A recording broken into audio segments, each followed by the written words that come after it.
and this is called American Vacation. You wake up in a state you can't name, the bus aimed at the notched knees of mountains, leathered and blue-veined. Later, a chain of towns, slumped body shops, sun-blanched clapboard, gang mills, painted post, Cohocton. Girls suck freezies, push strollers, blue lips moving. In Kentucky, there's a swamp where the shoulders of mastodons once shrugged out of the muck.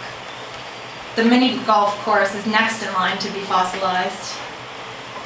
A billboard implores, forget your earthly concerns. You imagine the era of RVs and evangelicals reduced to ribbons in a cliffside, the last glaciers draped like guest towels. The depot in Lamy, New Mexico is unmanned, heavily mothed. Plumbing unchanged since 1880. You loose a glut of flush water.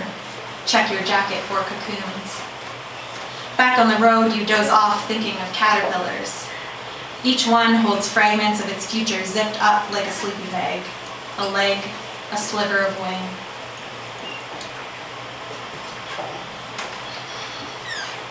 And this last thing I'm going to read, it's a suite of poems. It's called Grizzly Woman, and I don't know how many of you guys have seen the documentary Grizzly Man, but it's a Werner Herzog documentary about Timothy Treadwell, who was a guy who went and lived among grizzly bears in Alaska for several years, like in the 90s, early 2000s, and eventually he was actually killed and eaten by a grizzly.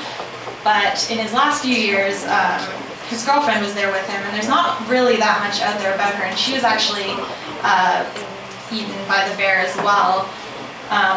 So in watching the documentary and kind of finding out more about this story, I just kind of wanted to know more about her, kind of thought what it would have been like to be her. So that's where these poems came from. So Grizzly Woman, it's for Amy Huguenot. Descent. I arrive like a drug plunged through a central line. Amber, translucent, flushed into Kaflia a third season, rust-flecked hills spread like a girl's legs. From the seaplane, the alders are a fistful of curls. Tim sprouts, mustard seed, dandelion, life-sized. In the maze, survival's an illusion of scale. Your bear or black fly, the floats kiss the lake. Mythologies. In grizzly country, there's myth but no metaphor. Tim is intimidating. On our third date, he said the bears transformed him. Yesterday, we filmed Aunt Melissa's shit for hours, aglow with fish oil, plump as fresh bread. Tim says love makes us godly, greater than the sum of our calories. A salmon swam through a grizzly's gut, came out bearish. I thought he'd read the Dunwick tea leaves. She loves you, she loves you, she loves you not. Yellow. The small flashlight, the emergency antibiotics, 16 feet of acrylic rope, the damselflies. My waterproof camera case, my leg hair. 7 to 10 inches of fat between bones and bear pelt. My blister, Tim's canines. My mittens, Willie's plane.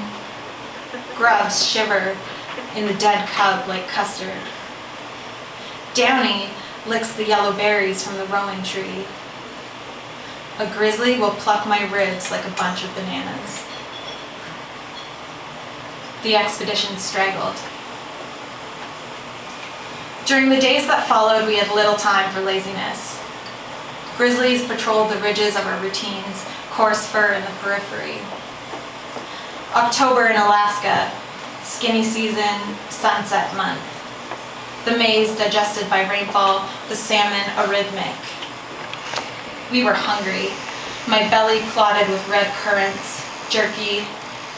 Bears lurched through the creek like drunk teens destined for chow mein, pancakes, a thick sleep. I felt my own heat like a diner after midnight, a splash of neon beside a dark highway. Obituary. Say I was a child of fleece and sinew, baptized between a bear's legs.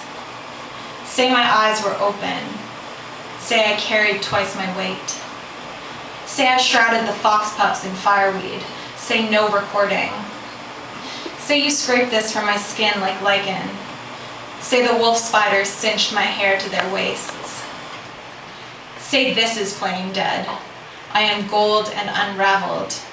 Say we asked for it. Say I was unafraid. Thank you so much.